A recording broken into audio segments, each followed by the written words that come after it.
Friends, we are studying systematic variation. हम actually variation पढ़ रहे थे। वेरिएशन में चेंज जो है ये दो तरह से होती है। ये दो तरह की, एक तो सिस्टमैटिक है, सेकंड है जर्मिनल। सिस्टमैटिक वेरिएशन जो है जो बॉडी सेल्स में वेरिएशन होती है, तो ये वेरिएशन जो है ये ऑर्गेनिज्म में जब तक कोई जिंदा होता है उसमें चेंज होती है, लेकिन ऑर्गेनिज्म मर गया तो ये चेंज उस टाइम ख़त्म होती है। तो ये जो वेरिएशन है somatic variation, they are neither inherited from parent not transmitted to the next generation. ये पेरेंट से ही आती है, नहीं ट्रांसमिट होती है नेक्स्ट जनरेशन में। तो ये जो ये वेरिएशन है, this variation they are acquired by the organism during its own life। ये ऑर्गेनिज्म की ज़िंदगी में तभी जब वो एक्वायर करता है अपनी ज़िंदगी में। तो ये वेरिएशन जो है इसकी कुछ काजेज़ है, कुछ वजूहत है, ये वेरिएशन होती कैसे हैं। एक काज इसका है वो है environment, second is use and disuse of organ,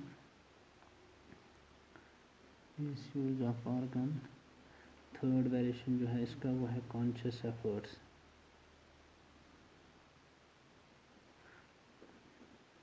तो ये तीन तरह के कॉज हैं जो जिनसे सोमैटिक वेरिएशन होती है। तो पहला कॉज अगर हम देखेंगे एनवायरनमेंट, ये जो एनवायरनमेंट है, एनवायरनमेंट से change the phenotype of an organ. Environment से ऑर्गन की फिनोटाइप चेंज होता है, जिससे हम जैसे फिनोटाइप कहते हैं एक्सटर्नल अपीयरेंस। तो एनवायरनमेंट से क्या होता है कि ऑर्गन का जो फिनोटाइप है, एक्सटर्नल अपीयरेंस है, ये चेंज ज़ाहरी जो इसकी हालत होती है, शक्ल सूरत चेंज होती है एनवायरनमेंट से। अगर आपने देखा होगा तो प्लांट्स जो होते हैं, प्लांट्स में इन समर इनके पास लीव्स होते हैं, लेकिन जब ऑटम आता है, ऑटम सीज़न जब आता है तो इनके लीव्स जो है, लीव्स आर शेड।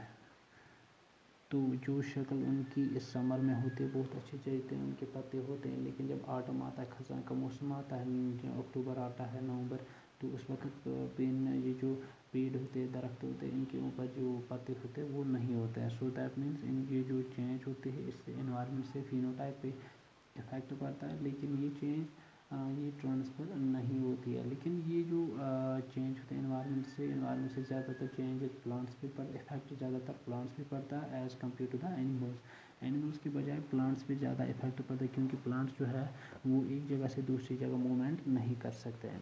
सो अगर हम एग्जांपल लेंगे इस वक्त एनवायरनमेंट का एक फैक्टर, अगर आप लाइट देखोगे, सनलाइट, ये सनलाइट जो है इट टेंस और स्किन। अगर आपने देखा होगा हमारी जो स्किन होती है ये टैन होती है, टैन ये डार्क कलर की होती है।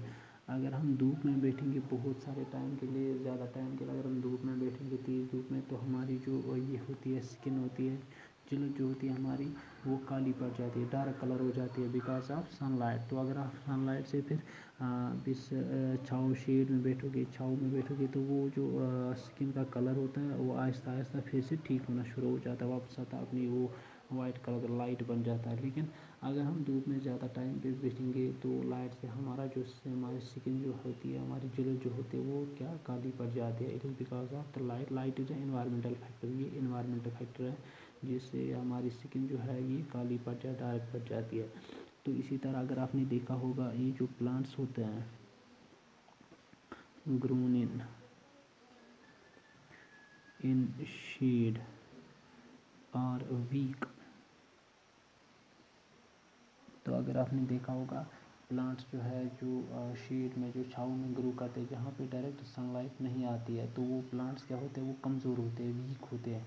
अगर उसके बरक्स अगर हम उन प्लांट्स को देखेंगे जो धूप में बड़े हो जाते हैं, जिन पे डायरेक्ट सूरज की रोशनी पड़ती है, तो वो प्लांट्स जो है वो स्ट्रांग होते हैं, वो मजबूत होते हैं, उनके जो ये मैकेनिकल टिश्यूज़ होता है वो स्ट्रांग होता है, जैसे उनके स्टम ब्रांच वो स्ट्रांग होते हैं। लेकिन जो प्लांट्स जो है जो ग्रो हो जाते हैं शेड में, छाँव में ग्रो हो जाते हैं, तो उनकी जो ये होती है बॉडी जो होता है वो वीक होती है as compare to the plant that grow in sunlight. तो इसी तरह अगर आप न्यूट्रिशन की बात करेंगे, दूसरा पार्ट अगर आप न्यूट्रिशन लेंगे, न्यूट्रिशन की बात अगर करेंगे आप, तो न्यूट्रिशन जो है, न्यूट्रिशन अगर हमारी बॉडी की आयरन डिफिशिएंसी होती है प्लांट्स में, आयरन डिफिशिएंसी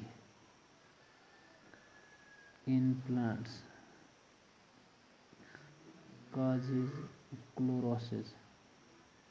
प्लांट्स में क्या होता है, क्लोरोफिल की कमी हो जाती है। अगर उनमें आयरन की कमी हो जाए इसी तरह अगर हमारे बॉडी के अंदर कैल्शियम की कमी हो जाए, हमारी बॉडी जो है वीक बन जाती है। इसी तरह अगर विटामिन ई की कमी हो जाएगी तो हमारी बॉडी में जो ये लाइट होती है, वो नज़र होती है, वो कम हो जाती है। तो इसी तरह देखने की सलाह जो होती है वो कम हो जाती है because of the deficiency of the nutrition. So nutrition is also considered as the environmental cause. ये भी एनवायरमेंट का एक काज है जिससे हमारी बॉडी के अंदर ये चेंज आ जाती है, एनिमल्स या प्लांट्स की बॉडी के अंदर चेंज आ जाती है एनवायरनमेंट से। तो ये जो फर्स्ट कॉज है एनवायरनमेंट कॉज, जिससे इफेक्ट पड़ता है phenotype of an organism. Second जो है use and disuse of organ.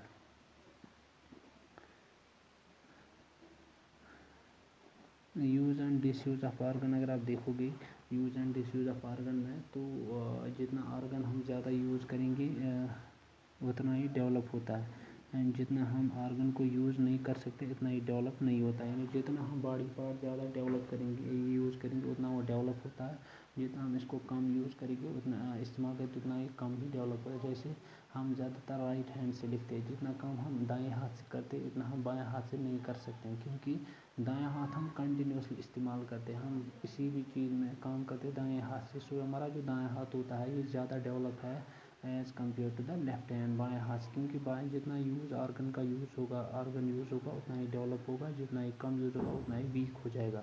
जैसे अगर आपने देखा होगा एक शेर जो है जो जंगल में रहता है, जंगल में जो शेर होता है वो स्ट्रांग होता है, मजबूत होता है। उसके बाद का जो शेर ज़ू में चिड़ियाघर में हम रखते हैं वो वीक होता है, क्योंकि चिड़ियाघर में जो शेर होता है उसको हम खाना यहीं से देते हैं, उसको अपनी बॉडी पार्ट्स यूज़ नहीं करने देते हैं, वो अपना बॉडी पार्ट्स इस्तेमाल नहीं करता शिकार करने के लिए। लेकिन जंगल में यही शेर है ये शिकार करता है खुद ही, तो इसकी बॉडी पार्ट जो है वो डेवलप हो जाते हैं। सो इसी तरह जो भी ऑर्गन यूज़ होगा वो इतना डेवलप होगा, जितना कम यूज़ होगा उतना वो वीक हो जाएगा।